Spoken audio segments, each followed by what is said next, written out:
you a very busy person with very little spare time and absolutely no desire to sit there pining over spreadsheets and thinking about your budget? If that's the case, then this is the budget for you. If that's the case, then honey, maybe the full automation budget is the budget for you. Hey guys, my name is Jackie from the Financial Literacy Tribe, and I bring you budgeting and personal finance videos on a weekly basis for the month of January on a daily basis. Oh my god. So definitely get excited because this one is gonna be a good one. Before we jump in, hey, you know what I'm gonna say? If you're not currently subscribed, be sure to hit that subscribe button so you can be notified every time I have a new video up. Exciting. All right, the full automation budget. Let's jump right in. So this particular budget was actually something that was inspired or has been floating around thanks to an article that was written by author Peter Lazaroff. And basically he had written this article for Forbes magazine, basically stating how it is that you can fully automate your budget and just make it as easy as it can possibly be. Definitely this is a more high-tech, I'm not going to say like futuristic, but it's definitely for the individual who is very comfortable with Autopay and applications and different techie types of tools and systems like that. So if you're not that person and if you don't feel comfortable with that sort of technological computerized thing, then this may not be the best budget for you. But if you are living in the 21st century with the rest of us, hey, how you doing? What's up? This may be a good budget for you. So what exactly does it consist of? As per author Peter Lazaroff. Let's jump right in. By the way, in case you wanted to read the full article, I will definitely link it in the description box for you so you can take a look at that when you get a chance. But basically, what is the full automation budget?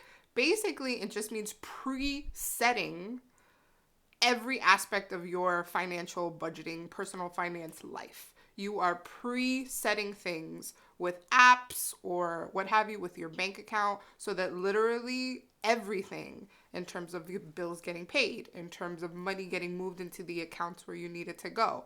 All of these things are pre-done for you. So as you go through your life on a monthly basis, after you have preset these things, you literally don't have to do anything. It literally does not get any easier because you're not doing anything at all. So he breaks it down, Peter Lazaroff breaks it down in 5 easy steps. And so that's what we're going to go through right now. Step 1 is that you are going to want to have your paycheck, or by whatever means it is that you receive your income. For most of us, it's a paycheck from a job. You're going to want that set onto direct deposit so that your primary checking account is receiving all of your pay from your job on a regular basis.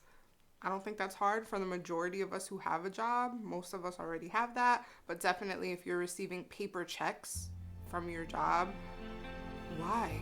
Like, why would you? It's so easy just to have it just direct deposited into your bank account. So if that's an option for you, then definitely I would highly recommend starting off. And for this particular budget, the automation budget, you have to have it automatically sent to your paycheck. So that's step 1.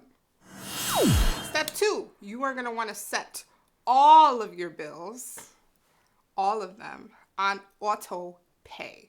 This is both tricky and not tricky, I find. I have about, if I'm being honest, probably like 60% of my bills are paid on Autopay.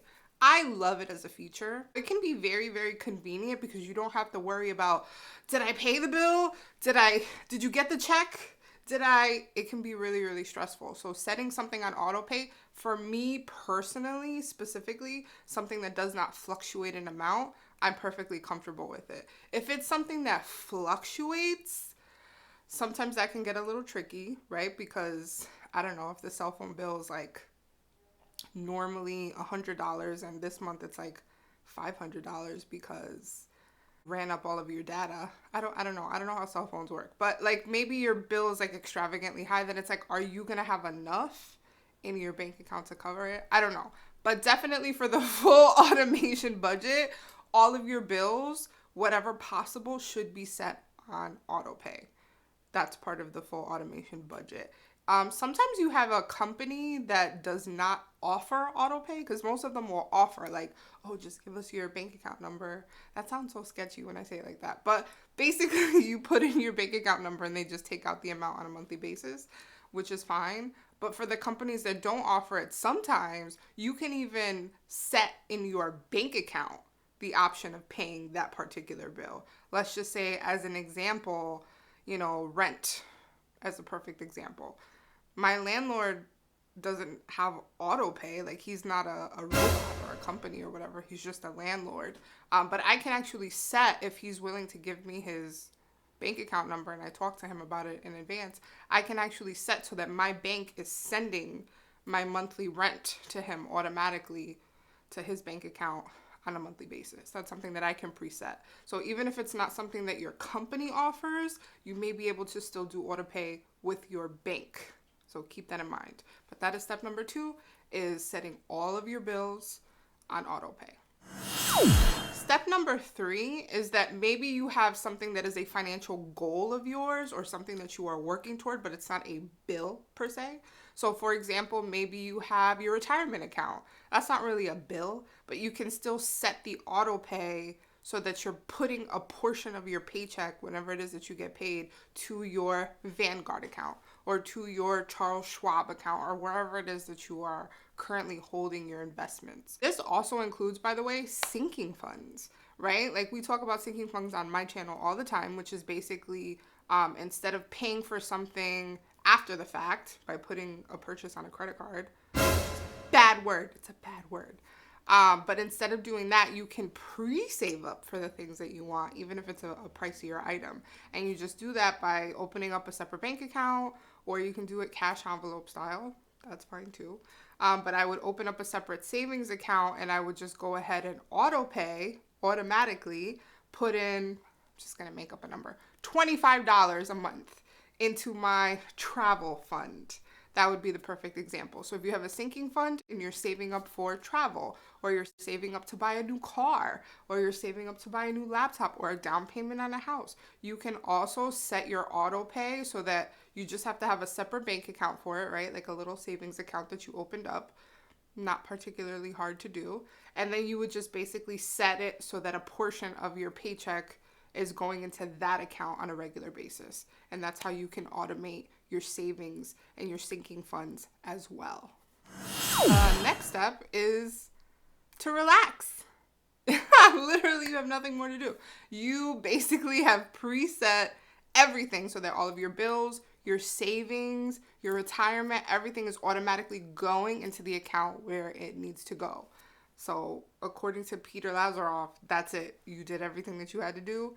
Good job. I actually added in an additional step, which I think we're at 5. I lost count, if I'm being honest with you. But basically, I think this automation budget is great, by the way.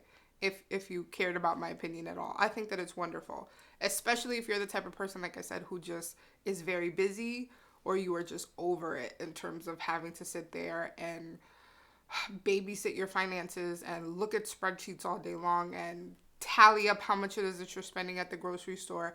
I like that personally because I'm weird, but I understand that not everybody is about that life. Not everybody is about sitting there and keeping receipts and tabulating how much it is that they're spending. It can be very, very stressful. So if you're that type of person where it's like, this is just not your jam, then the automation budget is perfect and I highly recommend it for you personally. My one caveat, the thing that I will let you know, is when you're automating things, when computers and robots are doing all of the moving around of your money, it is a good idea to set a little reminder on your phone or whatever, every couple months, quarterly, if you want to, biannually, whatever, to just go back and take a look and make sure that the correct amounts are being paid, and to make sure that Verizon or whatever other company isn't taking an extravagant or ridiculous or incorrect amount out of your bank account on a monthly basis, or to make sure that whatever, you have to keep monitoring it every so often to make sure that everything is going the way that you want it to go, and that everything that's being taken out is in alignment with your financial goals. That is a good idea to do. And because everything is fully automated and there are robots and computers who are doing this work, it's important to do it, to make sure that you're sitting there and making sure that everything is a-okay. Other thing too is that there are a lot of applications. YNAB, You Need a Budget, is a very, very popular one. I know Dave Ramsey just came out with his own Every Dollar app as well. Those apps are really good. To my knowledge, they do not have the capability of actually like paying your bills and moving things around from bank account to bank account for you, but they're good for tracking. So that's another way that you can fully automate your budget, is if you get these types of budgets. I think Dave Ramsey's is called Every Dollar. Like I said, the YNAB one is super popular. What it is, Mint is another huge one, but you basically put in your actual bank account number and it monitors it for you. It does the tracking for you. So you can very easily have a breakdown on your phone or whatever device it is that you're using, and it'll tell you exactly how much it is that you spent on food, how much it is that you spent on transportation, how much it is that you spent on, it does all of the tracking for you. So that would be an additional way for you to fully automate your budget. You don't have to look through receipts and different things like that. You don't have to look at your statements. You can just track it on the actual app. And guys, that's it. That's the full automation budget. As mentioned, it really doesn't get a lot easier. I think the bulk of the work is probably in the setup.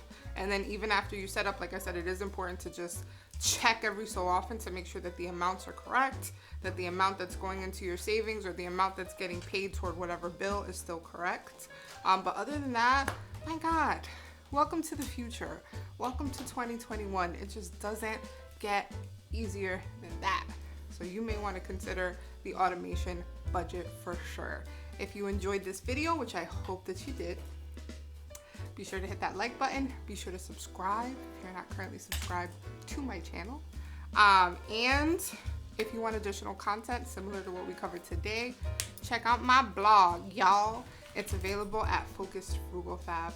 And I will see you guys soon, hopefully. I hope you have a wonderful day, and thanks for watching. Bye.